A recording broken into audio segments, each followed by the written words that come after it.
very, very special. I'm actually pretty excited, you guys. So I have a special guest. I've asked Michael Corbishley to come on. He is a very successful private label seller, and he's actually one of my students. He's been through a few of my courses. And we've had some really good conversations. We've had some coaching calls, some strategy sessions, and I just wanted to bring him on and just have really just me and him just have a conversation. If you guys have any questions, make sure you post your questions. Would love to answer them, but just kind of give you a behind the scenes look of kind of some of the insights that he's had and how we're going to use it to grow his business. And hopefully there's some takeaways here for you.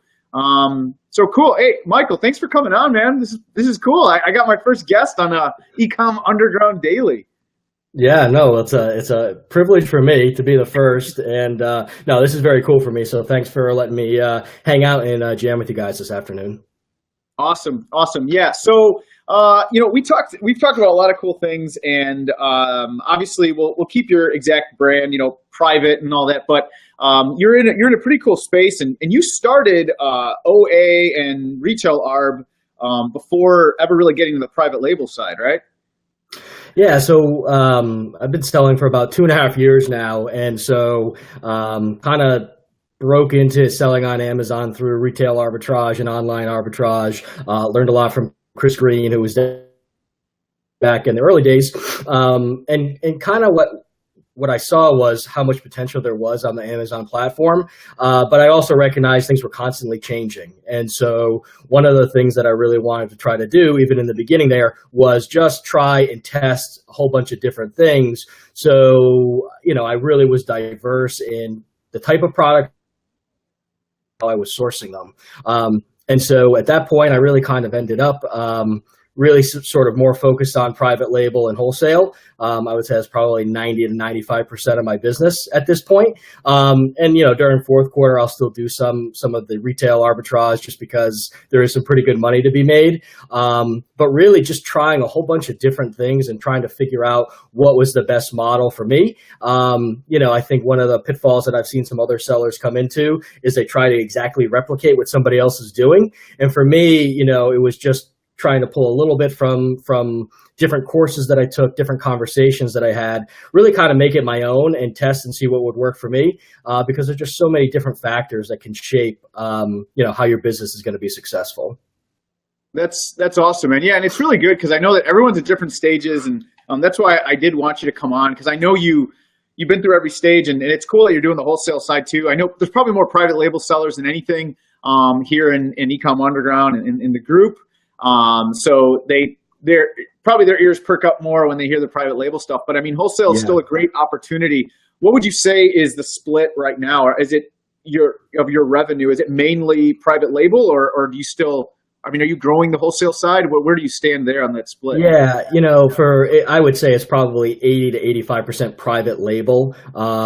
If there is some low hanging fruit on the wholesale side, we have the processes in place to, process inventory. So if I can find some quick flips, no problem. But really, I'm dedicated to developing my own products, my own brand, because that's just sort of what I see as the best long-term sustainable solution. Awesome.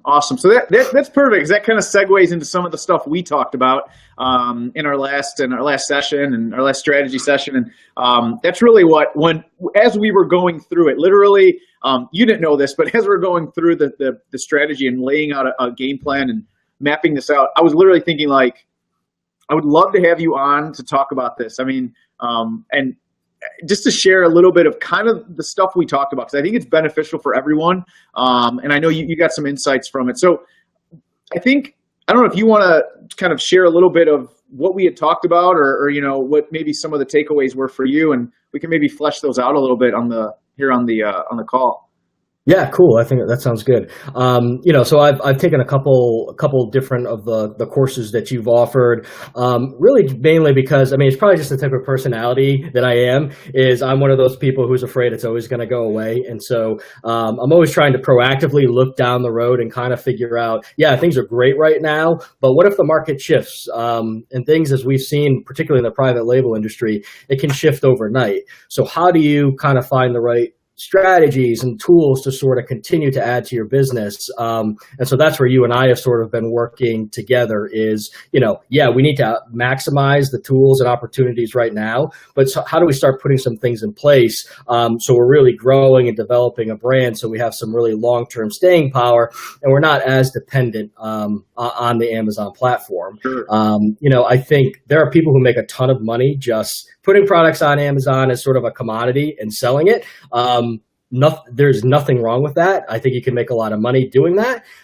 My concern just as though is what if something shifts and all of a sudden your business is fundamentally changed overnight. And so that's really where I wanted to start looking at things like Amazon Marketing Services for one, which I think you just jammed a little bit about that on your last daily session. And then also, funnels, right? Funnels are sort of, a very hot thing right now.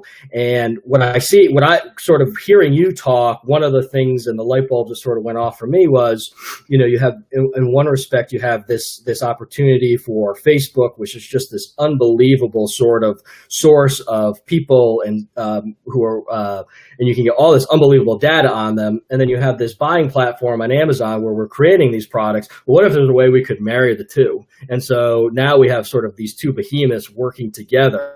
What could that do for your business? And so when I have really started to talk, and so between sort of the AMS side, which is just, guys, if you're not looking at AMS, I mean, you're just missing such an unbelievable opportunity. It's almost unfair. I mean, it's really almost unfair.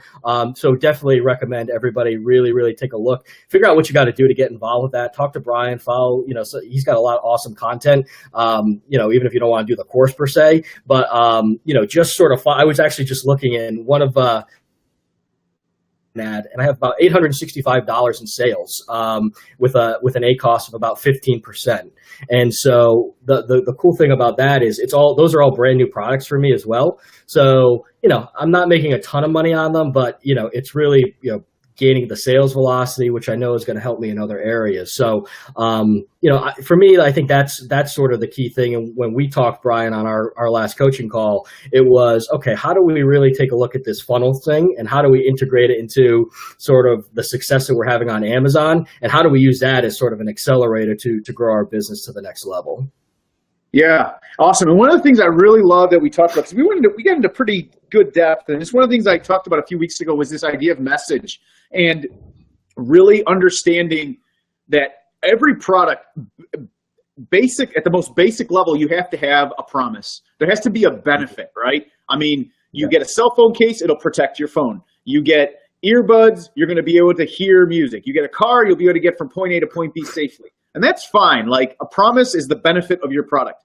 Now, what I think we talked about was a lot of people, when they're selling products, they are leading with the features. It's the slimmest case. It's the safest case, or whatever it is. Like, and that's because we love our product. We spent so much time into it. We had 20 different samples, and we picked the right one that wasn't going to fall apart and was stitched properly. But when we're that close to the product, we always think in terms of the features, what it will do, not what it will do for them. And we fleshed out kind of the message, like the promise for your product. And that's kind of the foundation. And I encourage all sellers, like, if you have a product that you are selling, get really clear on the promise, and it needs to be benefit driven. It has to be, what is it actually, how is it changing their life? And it sounds really like, well, something really basic doesn't change their life. And we kind of, Michael sells some pretty kind of simple things. Like, on the surface, you'd be like, oh, like, not, nothing. He's not selling the next flashiest thing. But when you really think about it, I think Michael agrees, like, there's actually a pretty interesting promise on almost any product. And that kind of forms the foundation. And then we talk about positioning, which is, all right, now that I know what the benefits are, how are we going to position it in the marketplace? Who's the demographic we're targeting? I remember I've shared this quote. David Ogilvy, he talks about Dove, the bar soap. He's like, I could have positioned Dove as a bar soap for men with dirty hands. Instead, I chose to position it as a toilet bar for women who are looking for soft, luxurious skin. He chose at the beginning how to position his product, and 25 years later, 50 years later, it's still being positioned that way. It's still working. So you have promise, positioning, and then the one big idea. And I think, Michael, that's where you had kind of an aha, was like simple things that are part of your product. How if we can just tweak it a little bit, give it a name, give it some kind of cool characteristic, it becomes a big idea. The example I used with you, Michael, I think we were talking about was like Ford, right? Every couple of years, Ford comes out with, Tektron, whatever technology, or, Pepto-Bismol has a new and improved formula every 2 years or whatever, every 16 months. Like, you can't really improve it that many times, but it's because they're just trying to find a big idea. They're switching so that the preeminent idea, the thing that allows them, if you've got 5 different choices of this thing, this same cell phone case, why do you pick this one and not these 4? That's how you start really positioning and separating yourself in the market. So I don't know, Michael, if you have anything to add to that, but I thought it was pretty cool because we had a pretty cool discussion about that.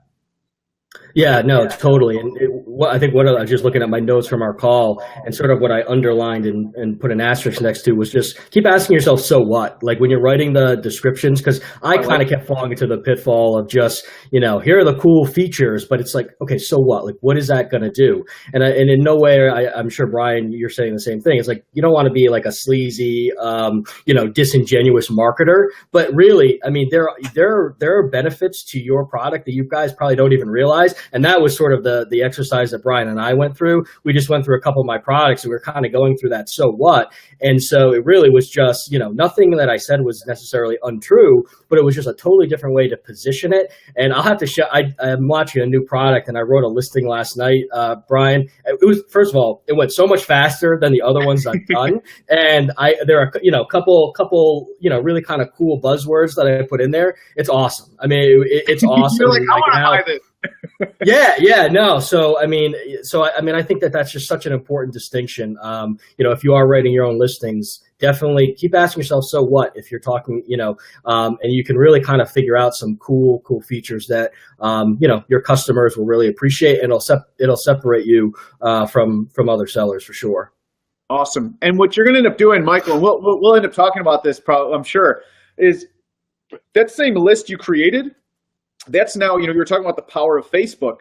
That's going to make writing your Facebook ad copy so much more, first of all, genuine, and so much more likely to get someone to connect. So what people try to do in their Facebook ads, and I'll just give you this, again, this is sort of like nobody really gets this. They're trying to sell in the ad. That never works, especially now. People know, like they're going like this through their phone. They're firing through. You're not going to sell on an ad. And the purpose of the ad is not to sell. Purpose of the ad is to get them to click. That's all it is. And the more that you understand the promise, positioning, and the big idea of your product, the more we're going to be able to get their attention. And yes, they know it's an ad, right? They can see, it says sponsored. They're not, they know what's going on, but they're intrigued. You've caught their attention. Now you can start communicating and building a connection by going through and telling your story, telling these features, some of these buzzwords you came out with. You can share a little bit, not like the buzzwords, but why that technology or why that feature and benefit was so beneficial in your life or in the life of a customer. And if they want to learn more, click here. So now we actually build a connection instead of just like, buy, like 99% off. Like it's actually something that they're like, all right, I know he's selling something, but it actually sounds pretty cool. Let me click. Yeah, no, 100%. And also I think that sort of, that general idea can tie over to AMS too, because that's one of the cool things about AMS is you can really add some customization to how you're positioning your ads and what it says. So using that same sort of principle again can really, I think, set yourself out and really start to drive some traffic right on Amazon. So very, very good stuff that I'm implementing right away. Yeah, I think that's the beauty of AMS, and that's what, you've been through the training, so like when we talked about headline ad formulas and stuff, is like, it's a different beast than sponsored products, and they work hand in hand. And you can take that sponsored products data, break it out, and then now start using all this new real estate you have on a headline ad or an AMS ad, that you can use to really drive engagement, drive clicks. And that's really how we've been able to get results. So very cool, man. So yeah, I don't know if you have anything else to add. I just wanted to have you come on for a few minutes. If anyone has any questions, feel free to type them in there. If not, we'll wrap it up. But I just wanted to share some of the insights you had. And like I said, I knew when we were going through the call that, man, this would be very cool if we could share some of this with the folks here in eCom Underground. And I really appreciate you taking the time, man, on a Friday.